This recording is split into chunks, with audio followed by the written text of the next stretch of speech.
The Tale of Benjamin Bunny. One morning a little rabbit sat on a bank. He pricked his ears and listened to the trit-trot of a pony. A gig was coming along the road. It was driven by Mr. McGregor, and beside him sat Mrs. McGregor in her best bonnet. As soon as they had passed, little Benjamin Bunny slid down into the road, and set off, with a hop, skip, and a jump, to call upon his relations, who lived in the wood at the back of Mr. McGregor's garden. That wood was full of rabbit holes, and in the neatest, sandiest hole of all lived Benjamin's aunt and his cousins, Flopsy, Mopsy, Cottontail, and Peter. Old Mrs. Rabbit was a widow. She earned her living by knitting rabbit wool mittens and muffetees. I once bought a pair at a bazaar. She also sold herbs, and rosemary tea, and rabbit tobacco, which is what we call lavender. Little Benjamin did not very much want to see his aunt. He came round the back of the fir tree, and nearly tumbled upon the top of his cousin Peter. Peter was sitting by himself. He looked poorly, and was dressed in a red cotton pocket handkerchief. "Peter," said little Benjamin, in a whisper, "who has got your clothes?" Peter replied, "The scarecrow in Mr. McGregor's garden," and described how he had been chased about the garden, and had dropped his shoes and coat.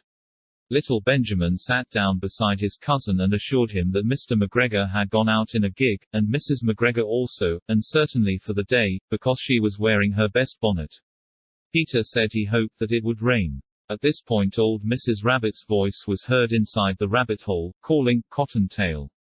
Cottontail, fetch some more chamomile." Peter said he thought he might feel better if he went for a walk.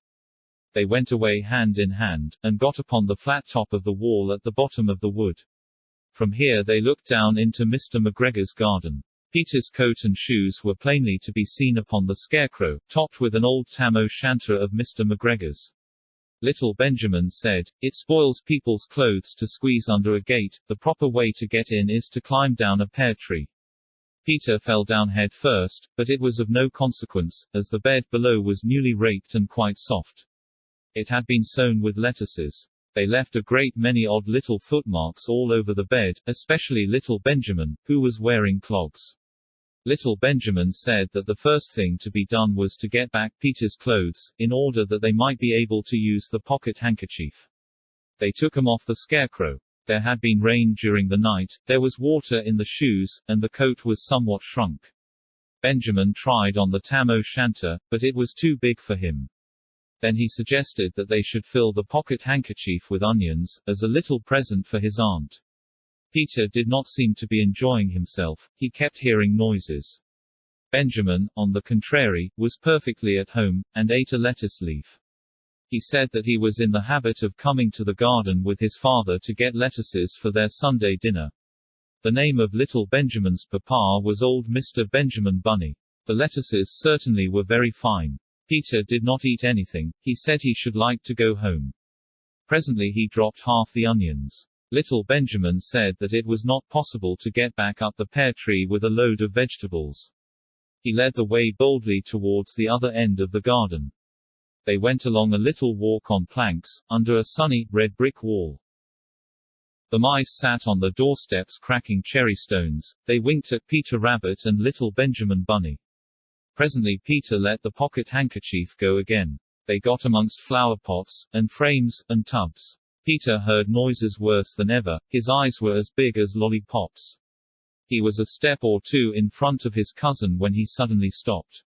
This is what those little rabbits saw round the corner. Little Benjamin took one look, and then, in half a minute less than no time, he hid himself and Peter and the onions underneath a large basket. The cat got up and stretched herself, and came and sniffed at the basket. Perhaps she liked the smell of onions. Anyway, she sat down upon the top of the basket. She sat there for 5 hours. I cannot draw you a picture of Peter and Benjamin underneath the basket, because it was quite dark, and because the smell of onions was fearful. It made Peter Rabbit and little Benjamin cry. The sun got round behind the wood, and it was quite late in the afternoon, but still the cat sat upon the basket. At length there was a pitter-patter, and some bits of mortar fell from the wall above. The cat looked up and saw old Mr. Benjamin Bunny prancing along the top of the wall of the upper terrace. He was smoking a pipe of rabbit tobacco, and had a little switch in his hand. He was looking for his son. Old Mr. Bunny had no opinion whatever of cats. He took a tremendous jump off the top of the wall onto the top of the cat, and cuffed it off the basket, and kicked it into the greenhouse, scratching off a handful of fur. The cat was too much surprised to scratch back. When old Mr. Bunny had driven the cat into the greenhouse, he locked the door. Then he came back to the basket and took out his son Benjamin by the ears, and whipped him with the little switch. Then he took out his nephew Peter. Then he took out the handkerchief of onions, and marched out of the garden. When Mr. McGregor returned about half an hour later, he observed several things which perplexed him. It looked as though some person had been walking all over the garden in a pair of clogs, only the footmarks were too ridiculously little. Also, he could not understand how the cat could have managed to shut herself up inside the greenhouse, locking the door upon the outside. When Peter got home, his mother forgave him, because she was so glad to see that he had found his shoes and coat. Cottontail and Peter folded up the pocket handkerchief, and old Mrs. Rabbit strung up the onions and hung them from the kitchen ceiling, with the bunches of herbs and the rabbit tobacco.